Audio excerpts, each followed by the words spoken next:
مدینہ منورہ یہ دونوں مبارک شہر ہیں، دونوں بڑے مبارک شہر ہیں. اس کے فضائل معلوم کرو. مکہ کتنا مبارک شہر، مدینہ منورہ کتنا مبارک شہر ہے.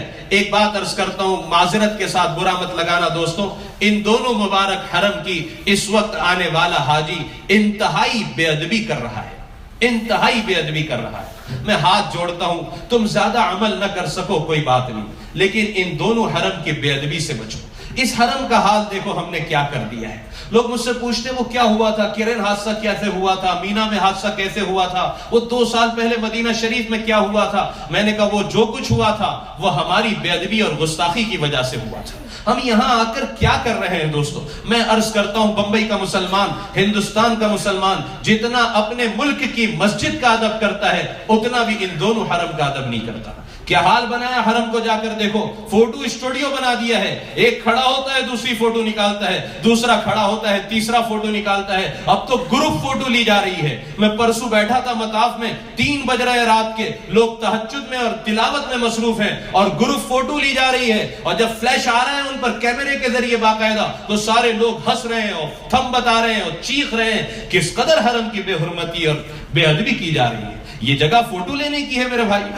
مقام ابراہیم پر دیکھا لڑکیوں کو، بچیاں میری بہنیں سیلفی لے رہی ہیں، سیلفی اسٹک کے ساتھ فوٹو لی جا رہی ہے. حرم کی حرمت کو کس قدر پامال کیا جا رہا ہے. یہاں تو تمہاری سانسیں رک جانا چاہیے. یہ اول بیت ہے، یہ اللہ کا گھر ہے، یہ بے ادبی اور گستاخی کی جگہ نہیں ہے دوستو.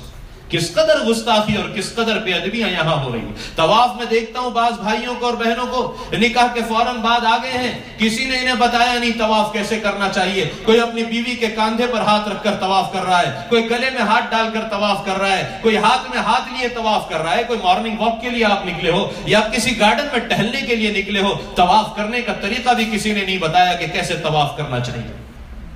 اس قدر بے ادبی ہے، اس قدر جسارت ہے. انہوں نے پچھلے 2-3 سال سے کرسیاں رکھنا شروع کی ہے. یہ ضعیفوں کے لیے رکھی ہے جو اپنے بمبئی کی مسجدوں میں، ہندوستان کی مسجدوں میں بھی نیچے نہیں بیٹھ سکتے، اپنے گھروں میں بھی نیچے نہیں بیٹھ سکتے، مجبور ہیں وہ کرسیوں پر بیٹھنے کے لیے. ان کے لیے انہوں نے کرسیاں رکھی. ہمارا جوان بھی دھڑلے سے کرسیاں استعمال کر رہا ہے. پورے حرم کو، پورے مطاف کو یعنی اسٹیڈیم بنا کر رکھ دیا ہے. ہر کس و ناقص کرسی پر بیٹھا ہے.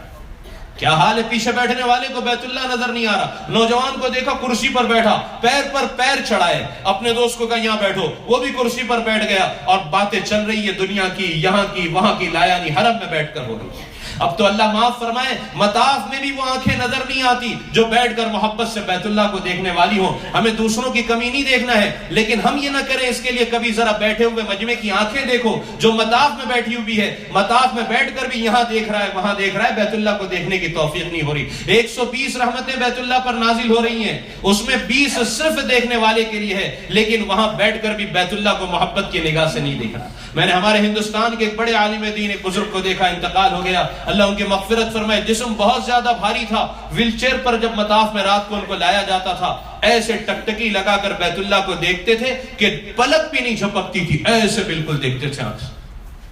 اب تو آنکھیں بھی نظر نہیں آتی کہ جو بیت اللہ کو یہ میرے رب کا گھر ہے. محبت کے ساتھ کچھ دیر بیت اللہ. میں آپ سے کہوں ہم میں سے کتنے جنہوں نے 15 منٹ بالکل نظر لگا کر بیت اللہ کو دیکھا ہوگا. نہ ہم اپنے بچوں کی عادت ہم خود ہی نہیں کرتے. میں نے اپنے بیٹے سے کہا 2 مہینہ پہلے، دیکھ بیٹا اگر 10 منٹ تک کنٹینیو تو نے دیکھا نا بیت اللہ کو محبت سے، تجھے فلاں گفٹ دوں گا. اس نے موبائل پر الارم لگائی، وہ دیکھنے لگا. میں نے کہا دیکھ گفٹ کے لیے مت دیکھنا، اللہ کا گھر ہے اس لیے محبت. اب ہم خود ہی نہیں دیکھتے، ہم اپنے بچوں کو کیا کہ توفیق ہی نہیں کہ بیت اللہ کو، اللہ کے گھر کو محبت کے سے دیکھ لیں. اب تو ایسا تماشا ہوا ہے میرے بھائیوں کہ اذان ہوتی ہے تو ہم کلوک ٹاور کو دیکھتے ہیں، اس سے نکلنے والی لائٹ کو دیکھتے ہیں.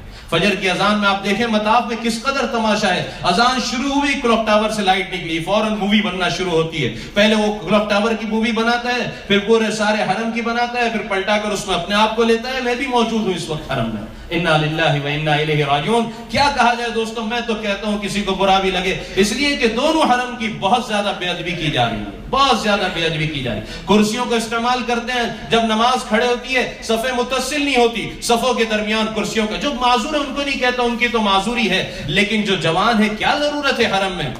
فوٹو اس قدر، موبائل کے کیمروں کا اس قدر مس یوز ہے کہ سب سے زیادہ اگر کہیں مووی بن رہی ہے تو یہاں بن رہی ہے. انا للہ و انا الیہ راجعون. مسجد نبوی کے ادب کی بے ادبی کا یہ حال ہے.